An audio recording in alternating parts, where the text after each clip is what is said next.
on the lunar cycle. We're going to learn about the moon. Hello friends, I hope you all are well and that you had a wonderful time learning about the physics of light this week.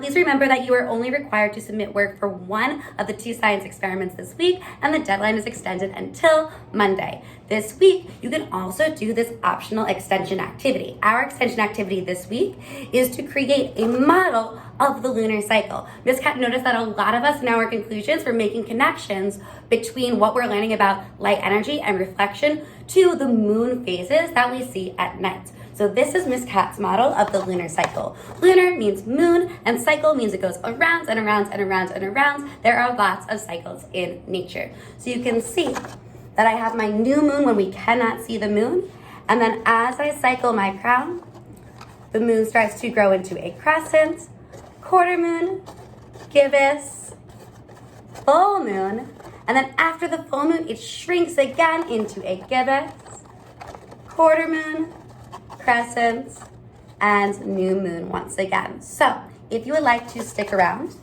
I'm also going to be reading one of my favorite books the next time you see the moon to really help us understand, why am I seeing all of those different phases and why is the moon moving in those cycles? This is tricky to understand, so I am also linking an additional demonstration in the comment section of my YouTube video and also directly into the assignment to help us understand this tricky concept. All right, but without further ado, as an option, you can now stick around as Ms. Kat reads the next time you see the moon. By Emily Morgan.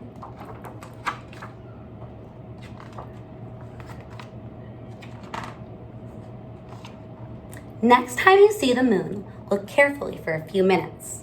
How would you describe its shape? Does it look like a glowing circle, a tiny sliver of light, or something in between? Have you ever recognized a pattern in the moon's changing appearance?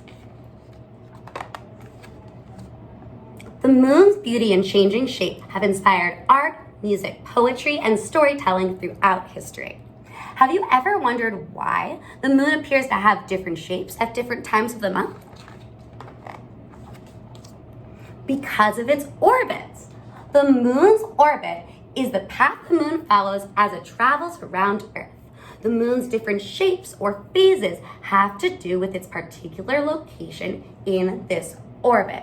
Okay, let me try to understand this. So if this is the Earth, and this is the moon, and this part is in shadow, and this part is lit up, where would the sun be?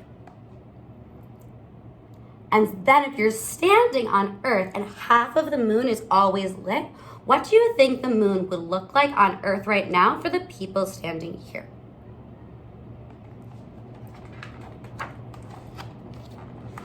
The moon makes no light of its own. It reflects the light of the sun. So does Earth and all the other planets too.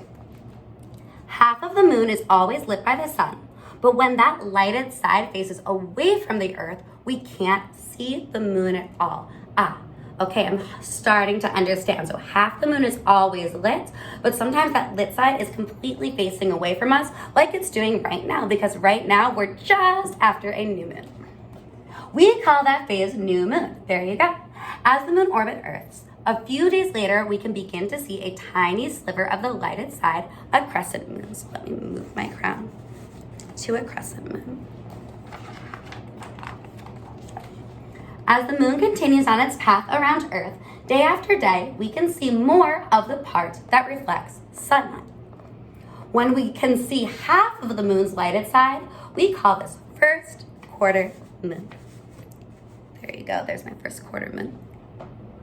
When the moon's place in its orbit allows us to see more than half of the lighted side, but not quite the whole thing, that's called a gibbous moon. Let me move to my gibbous moon.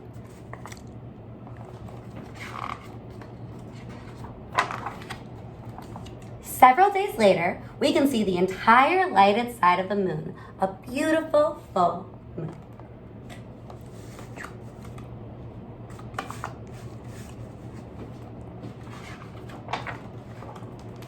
As the moon continues in its orbit, we begin to see less of the side that's reflecting sunlight.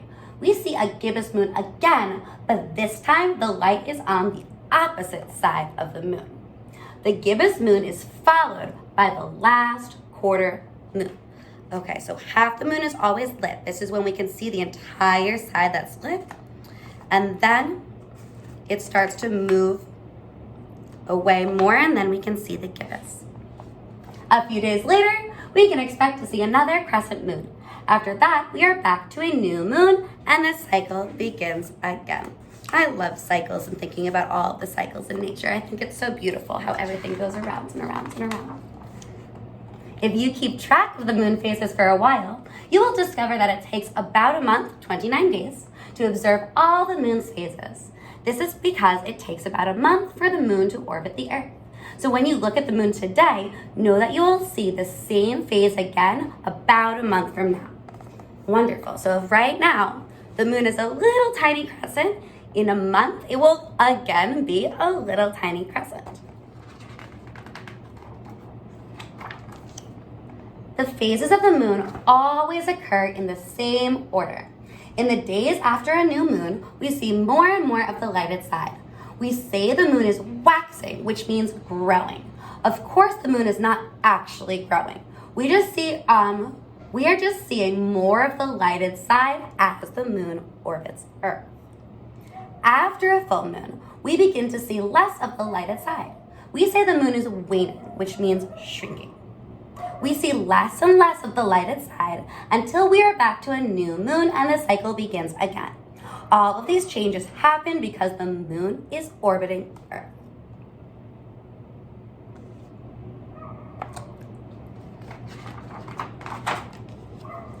The moon always orbits in the same direction and takes the same amount of time to circle Earth, so the phases of the moon are regular and predictable. In fact, scientists know what the moon phase will be on any given date, even 1,000 years in the future. Isn't that remarkable? We will always know what the moon will look like on any given date. And we can also know what the moon looked like a really long time ago in the past because it's following the same pattern. When you see the moon at night, it is definitely the brightest object in the sky, which is probably why we notice it more at night than during the day. But if you look carefully, you can see the moon during the day quite often. Because Earth is turning while the moon is orbiting, moon rise and moon set times are different each day. Sunrise and sunset times are different each day.